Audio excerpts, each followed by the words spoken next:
देखो मीरा, माँ का पूरा ख्याल रखना है, उनसे अब काम नहीं होता है। क्यों, क्या हो गया है? तुम्हारी माँ तो हट्टी कट्टी दिख रही है, पूरी शादी में घोड़ी की तरह नाची है, अब क्यों काम नहीं होता उनसे? वो माँ प्रेग्नेंट है ना, बच्चा होने वाला है, मैं कभी भी भाई बन जाऊंगा इस साल के अंत तक। क्या बोल रहे हो? वो सर पर हाथ रखकर बैठ जाती है। यार पहले क्यों नहीं बताया? कैसा मजाक है ये? झूठ बोल रहे हो ना? हाँ, झूठ बोल रहे हो ना? तभी ससुर की आवाज आती है। बहू पानी गर्म कर दे, तेरी सास को दवाई देनी है। समय पर दवाई ना दी तो परेशानी हो जाएगी। और हाँ, जरा काजू पीस कर दूध में मिलाकर ले आना। तेरी सास खुद से तो अपनी संभाल करेगी नहीं। हे भगवान, ये मैं क्या सुन रही हूँ? ये ससुर जी को क्या हो गया है? मैं क्या सोच कर आई थी? हाय रे, मैं तो किसी को मुंह भी नहीं दिखा पाऊंगी।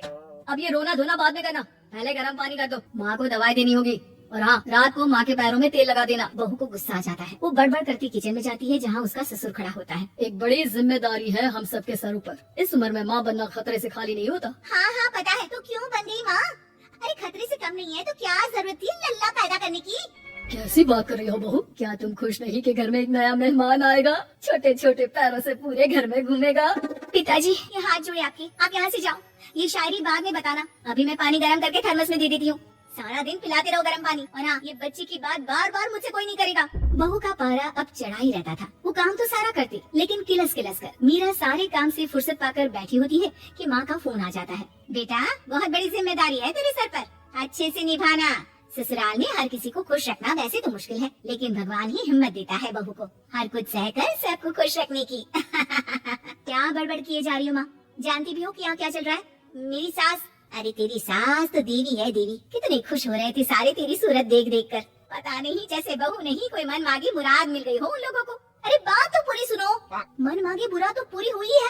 अरे मेरी सास को बच्चा होने वाला है, प्रेग्नेंट है वो। क्या बकवास कर रही है मीरा? ये बात किसी को कहना मत। मुझे तो बता दिया, लेकिन अब अपनी जबान सिल ले। कहाँ है तेरी सास? बात तो करा मेरी। पूछू जरा, पोता पोती खिलाने की उम्र में खुद का बच्चा खिलाने का शौक कहाँ से आ गया?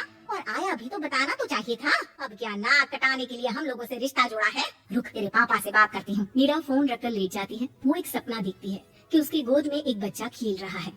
भाभी की गोद में कितना खुश दिख रहा है ना, लग ही नहीं रहा कि भाभी है। मैं तेरे लिए क्या लाया हूँ, सोने की बालियाँ।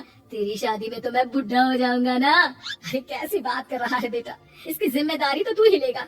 हम लोगों का तो कोई भरोसा नहीं, कब ऊपर वाला उठा ले। बहू को सास को देख देख कर गुस्सा आ रहा था, तभी वहाँ पड़ोसन आ जाती है। अरे बहू, तुझसे तो पूछने से भी डर लगता है कि कब खुशखबरी सुना रही है। अब तो अपनी 1 महीने की ननद की ही जिम्मेदारी संभाल ले, बहुत है। अपने जेवर भी रख देना और पैसे भी जमा करना शुरू कर दे। वो बात आगे बढ़ाती, उससे पहले ही बहू जोर से चिल्लाकर उठ जाती है। नहीं नहीं नहीं नहीं, मैं आपके जेवर किसी को नहीं दूंगी। अरे कौन ले रहा है तुम्हारे जेवर? तुम औरतें भी ना सपने में भी जेवर ही संभालती रहती हो। मैंने जो सपना देखा है ना, सुनोगे तो होश उड़ जाएंगे।